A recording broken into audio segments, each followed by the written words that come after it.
How to emotionally detach from your inner child's pain. You've probably searched for answers in self-help books, therapy sessions, or late-night thoughts that won't let you sleep. But here's the truth. No one dares to say out loud, you don't just carry your inner child's pain. You become it. That tightness in your chest when someone ignores you, the need to explain yourself constantly, the exhaustion from always trying to prove you're enough. These aren't adult problems. They're echoes, they're survival patterns, shaped by the child in you, still waiting to be chosen, still begging not to be left behind. And the worst part, you may have built your entire life trying to fix what someone else broke without realizing it. Carl Jung taught that healing doesn't begin with fighting the wound. It begins with finally looking at it, without fear. So if you've ever wondered why you sabotage love, why you chase after validation, why your adult self feels small, insecure, or overreactive in moments that don't make sense, stay with me, because in this video, we're not just going to talk about healing. We're going to understand the unconscious contract you signed as a child, and how to break it with compassion, not force. And if any part of this message stirs something silent inside you, check the pinned comment. You'll find a special ebook, a gentle companion for your journey back to yourself. We often speak of healing as if it's a finish line, a place we arrive once we've read enough, cried enough, or forgiven enough. But Carl Jung understood something deeper, that healing is not a destination. It's a process of returning to the parts of ourselves we were taught to leave behind. And for many, that part is the inner child, not the innocent version we post on birthdays, but the wounded one, the one who watched a parent leave and thought, was it my fault? The one who learned to stay quiet to stay safe, the one who now lives in your adult choices, your fears, your triggers, even if you can't see it clearly.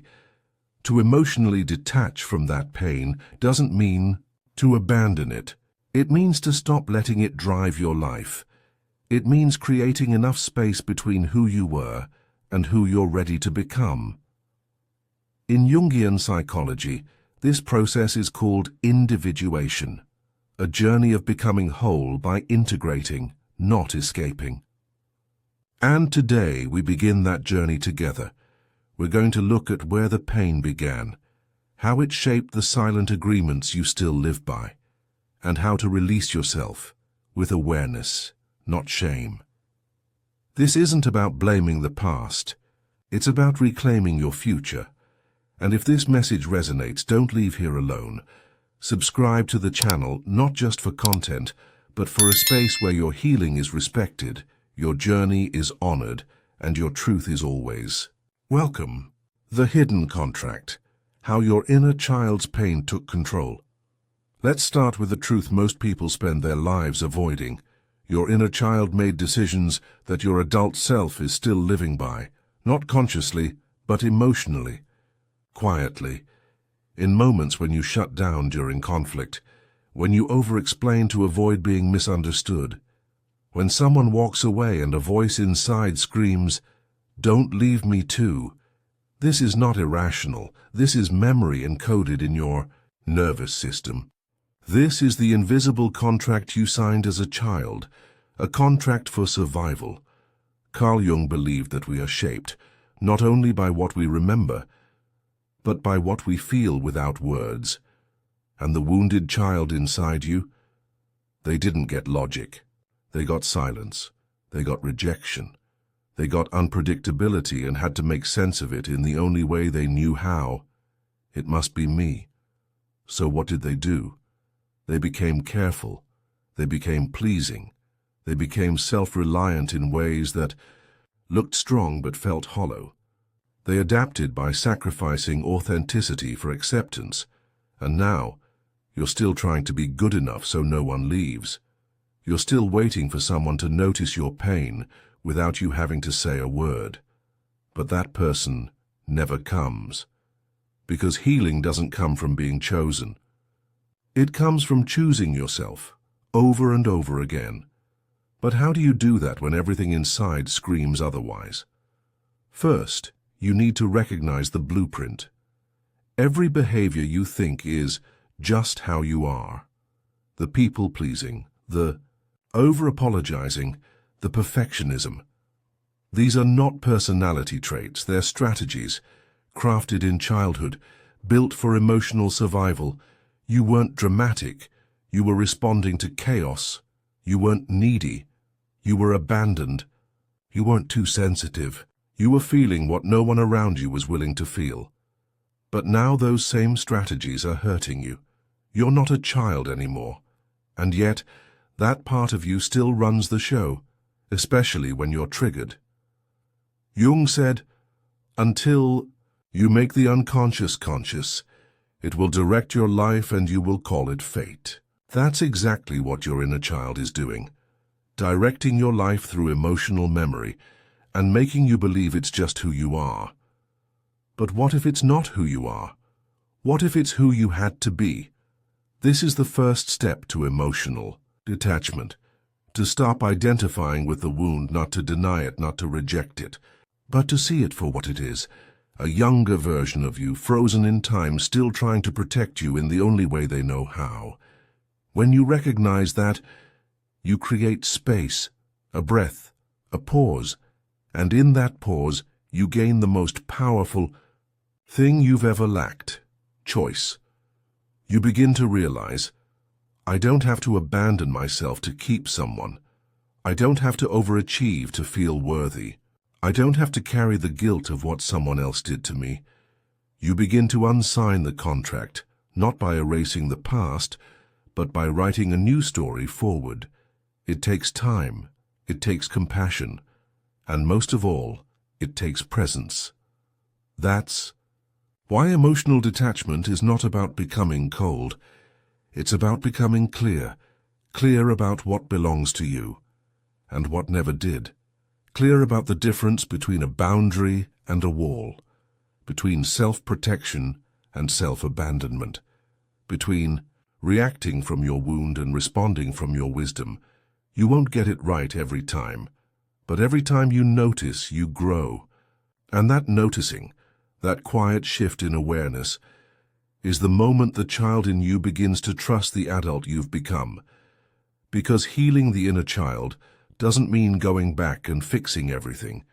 It means finally being the one who stays, the one who listens, the one who says, I see you, I've got this now. That's the beginning of freedom, not from your past, but from the need to keep living inside it.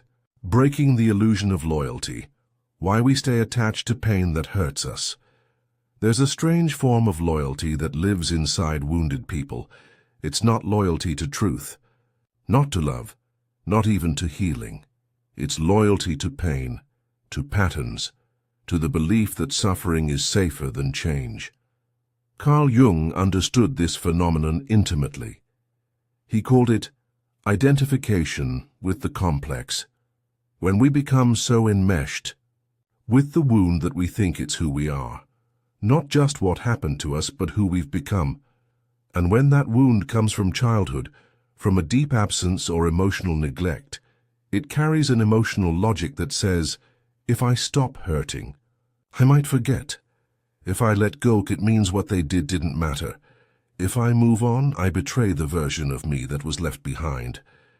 This is where so many people stay stuck, not because they enjoy the pain, but because they've mistaken pain for connection, to the parent who never came back, to the family that never listened, to the younger self who was never heard. There's a loyalty to that version of you, the one who survived by holding on, tightening your chest, staying quiet, shutting down. So what happens when you start healing? You feel guilty. You feel like you're leaving something behind, like you're abandoning that inner child, like you're dishonoring your story. But here's what Jung would say. You're not betraying the child by healing.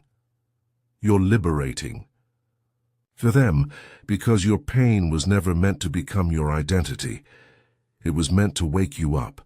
There's a quote that says, the pain will leave, once it has finished teaching you. But that only happens if you're willing to learn. And what it teaches is this: you can acknowledge what happened without continuing to live in it. You can honor the child without letting them run your life. Think of it this way. A child falls into water and starts drowning. An adult jumps in and holds the child above the surface. That's what your wounded self has done for years. Held you above the surface the only way it knew how. But eventually, you grow strong enough to stand. And if you keep letting the inner child control you, you'll both sink. Emotional detachment is not coldness. It's clarity. It's the recognition that the pain that once protected you is now preventing you, preventing growth, preventing love, preventing peace. So what do? You begin by noticing when the child is speaking, that tightness when someone pulls away. Is that your adult self reacting, or your child self screaming, "Don't leave me again"? That moment you overextend to prove your worth. Is that your wisdom? Or your desperation to be enough? These questions are not accusations. They are invitations to notice, to witness, to pause. Because in the pause, you create space between the trigger and the truth. The truth is, you don't owe your suffering, your loyalty. You don't have to prove you were hurt by continuing to hurt. You don't have to stay in emotional pain to keep your story alive. The story is already alive. In your body, in your nervous system, in the way you love and lose and hide. But healing begins when you change the ending, when you decide that the story doesn't have to repeat. That survival isn't enough, that you're ready to live. And this is where the inner work gets sacred. You no longer reject the inner child, but you also don't obey them blindly. You sit with them. You let them cry. You let them rage. But you stop letting them lead, because you're not a child anymore, and they never wanted to stay in charge. They only stayed because no one else did. Now you get to be the one who stays, not in the pain, but in the presence. You become the adult you needed, the one who holds space without losing themselves, the one who says, "I see you, and I won't abandon you. But I will take us somewhere better." That's not betrayal, that's integration. That's individuation.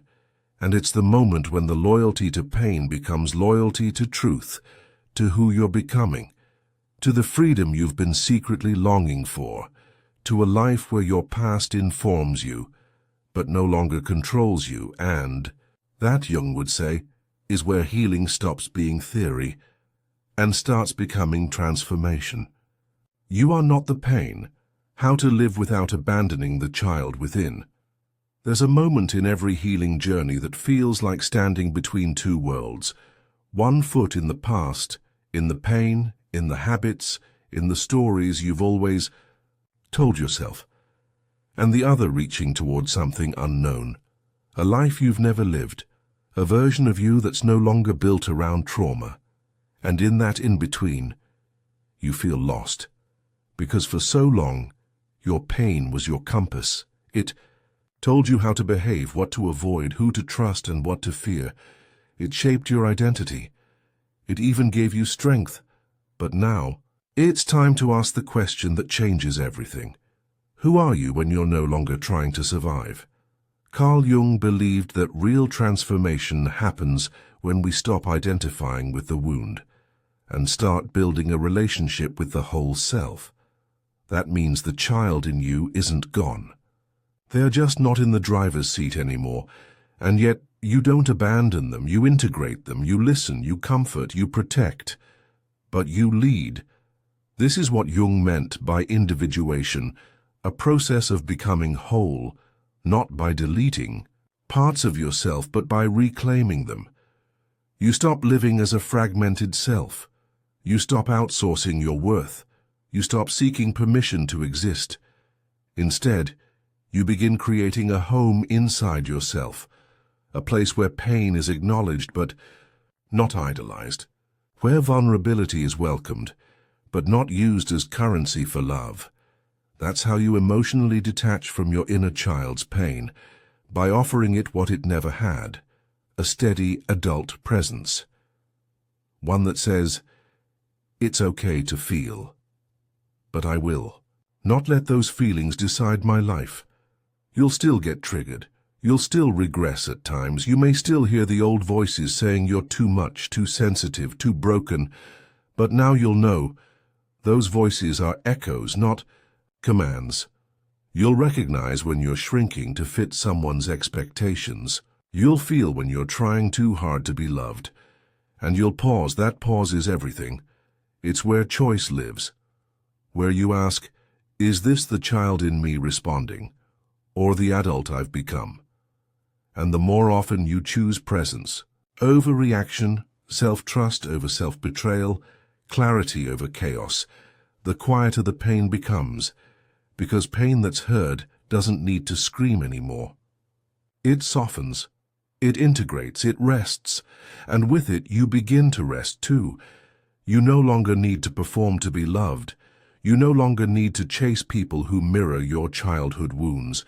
You no longer need to abandon yourself to belong, because you belong here, in this moment, in this body. In this story you are still writing.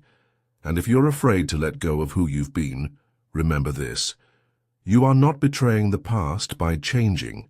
You're fulfilling it. You are giving that child the life they never had, a life that is peaceful, present, rooted in truth. That's what detachment really means, not disconnection, but differentiation, the ability to feel without being ruled by the feeling, to hold your sadness without drowning in it, to witness your anger without becoming it, to remember your pain without reliving it. This is emotional maturity. And it doesn't come through force. It comes through softness, through stillness, through conscious, repeated, gentle choice. And every time you make that choice, you are healing not just for yourself, but for every part of you that once believed survival was the only option. That's how healing works, quietly, consistently. In small shifts that change everything, you begin to take your energy back from people who never valued it. You begin to say no with love. You begin to say yes without guilt. And most importantly, you begin to trust yourself. That trust is sacred. Because once you have it, you're no longer at the mercy of the world. You stop looking outward for safety. You create it within. That's the adult the child inside you has been waiting for, not the perfect one, the present one, the one who listens, not fixes, the one who honors, not suppresses, the one who chooses to live from now, not from what happened then, and that is how you begin again. Maybe no one ever taught you how to hold your pain without becoming it. Maybe you were raised to ignore it, to numb it, to smile through it, as if silence could make it disappear. But pain doesn't vanish when it's ignored. It grows roots in your nervous system. It builds walls in your relationships. It whispers in your quietest moments that something inside you is still unfinished. Carl Jung taught that true healing doesn't come from fixing the past, but from illuminating it, from turning on the light in the room where you once sat alone, and finally saying to that version of you, "I see you. I've come back for you, but I won't let you lead anymore." That's what emotional detachment really is, not denial, not coldness, but clarity, a choice to honor the wound without becoming the wound, because your inner child doesn't need you to relive the pain. They need you to live beyond it. They need you to rise, not by forgetting what happened, but by no longer letting it define what comes next. And if something in this message echoed deep inside you, if it stirred a memory or made your heart pause for just a second longer than usual, you'll find a quiet companion in the pinned comment, not a solution, but a space a written space to help you listen to what your inner child never got to say. A space to feel, to reframe, to return, gently. And if you're still here with me, that means you're ready, not to become someone else, but to finally become yourself, the self that doesn't apologize for existing. So if this resonated with you, subscribe to the channel, not for information, but for nourishment, for depth, for the kind of presence we all longed for growing up. This isn't the end of your story. It's the moment you stop running and start walking yourself home. We'll meet again in the next video, but tonight, stay close to you.